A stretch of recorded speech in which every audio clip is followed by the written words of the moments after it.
Dinosaur का अंत और इंसानों का जन्म। अगर आपको इस रहस्य के बारे में पता नहीं है तो इस वीडियो को शुरू से लेकर आखिर तक जरूर देखें, और अभी तक मिक्स फैक्ट चैनल को सब्सक्राइब नहीं किए हैं तो जल्दी से सब्सक्राइब करें और बेल आइकन को ऑल पे प्रेस करना ना भूलें।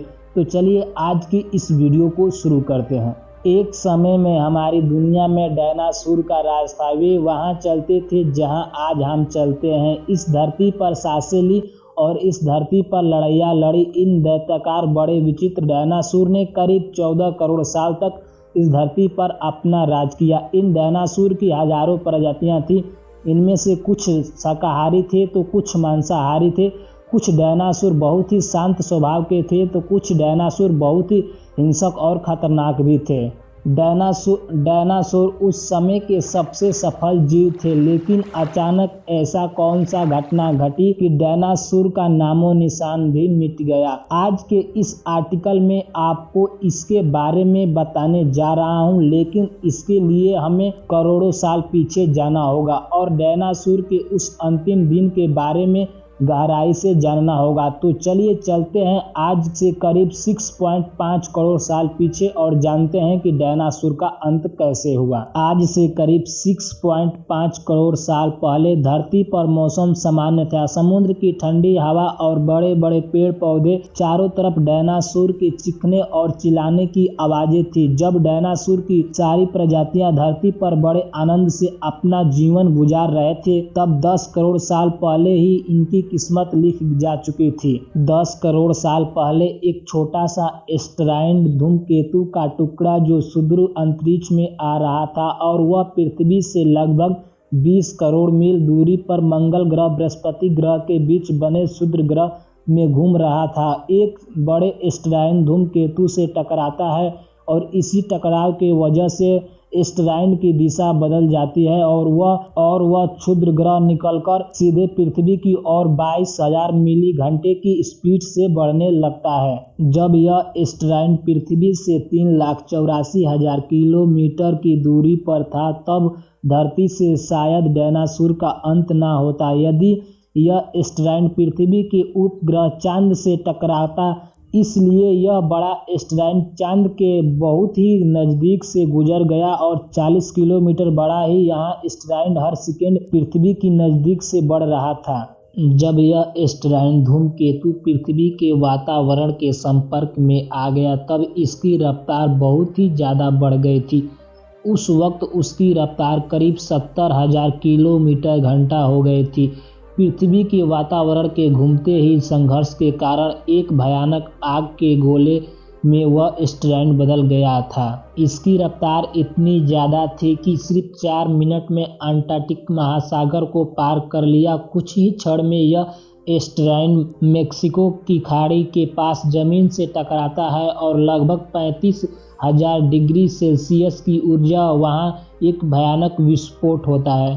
इस टकराव का विस्फोट लगभग 10,000 हाइड्रोजन बम के विस्फोट के बराबर था। यह विस्फोट इतना शक्तिशाली था कि इसके टकराते ही धरती की लाखों टन धातु अंतरिक्ष में चली गई। टकराव वाली जगह पर करीब 180 किलोमीटर चौड़ा और 20 किलोमीटर गहरे गड्ढा बन गया। 16 मिनट 40 सेकेंड बाद इस टकराव की वजह से धरती के अंदर चारों ओर बहुत ही बड़े भूकंप आने लगे और इस वजह से समुद्र की विशालकाय गहरे का निर्माण हुआ और एक के बाद एक सुनामी की लहरें चारों ओर बढ़ने लगी। भूकंप के कारण धरती पर मौजूद सभी सक्रिय ज्वालामुखी बाहर निकल गए। इसके वजह से हर जगह पर डायनासोर और कई सारे जीवों का विनाश शुरू हो गया। धरती के महाविनाश की प्रक्रिया आरंभ हो चुकी थी।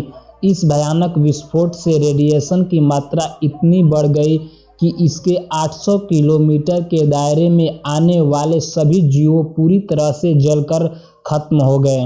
अब आपके मन में एक सवाल आ रहा होगा कि उड़ने वाले डायनासोर तो उड़कर बच निकल गए होंगे, तो वे कैसे खत्म हुए? लेकिन उड़ने वाले डायनासोर जमीन से तो बच निकले, पर जो मेटल पृथ्वी से अंतरिक्ष में गया था वो ग्रेविटी के कारण आग के गोले बनकर बरसने लगा, जिसके वजह से उड़ने वाले जीव भी जलकर हवा में खत्म हो गए हैं। विस्फोट के 40 मिनट बाद पृथ्वी का वातावरण 100 डिग्री से भी बढ़ गया, जिसमें पेड़ पौधे वनस्पति सहित सारे जीव जलकर खत्म हो गए। विस्फोट के 90 मिनट बाद तापमान 200 डिग्री के ऊपर चला गया, जिसकी वजह से डायनासोर का अन्य जीव विस्फोट के इलाके से हजारों मील दूरी से वे इस गर्मी से बच नहीं पाए।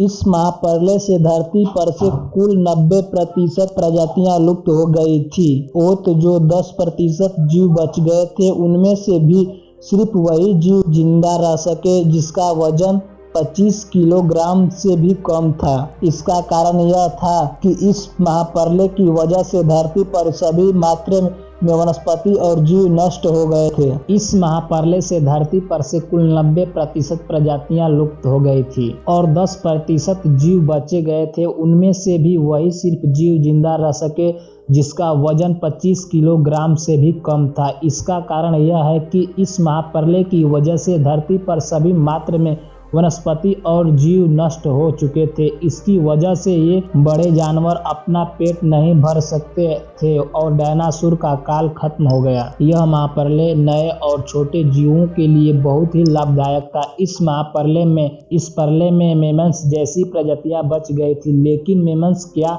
थे और कैसे बच गए, मानव कैसे धरती पर आए, चलिए जानते हैं पूरी कहानी। करीब 1 करोड़ साल पहले पृथ्वी वह रूप लेने लगी थी जिसे आज हम देख रहे हैं। धरती का वातावरण आज के वातावरण जैसा बनने लगा, लेकिन फिर एक बार परिस्थितियां बदलने लगी और 40 लाख साल पहले एक बार फिर से धरती के भूमि भाग से हलचल हुई और इससे अफ्रीका में नामक पर्वतीय श्रृंखला की रचना हुई। इसके वजह से यहाँ का वातावरण पूरी तरह से बदल गया और इस जंगलों में बारिश आनी बंद हो गई और इस जंगल में रहते थे पूरे बंदर की प्रजातियां। और उसके बाद डायनासोर का अंत हुआ और इंसानों का जन्म हुआ। अगर आपको ये रहस्य अच्छा लगा हो तो इस वीडियो को लाइक करना और चैनल को सब्सक्राइब करना ना भूले, ताकि ऐसे ही डेली वीडियो लेकर आते रहते हैं। तो चलिए फिर मिलते हैं एक न्यू फैक्ट के साथ।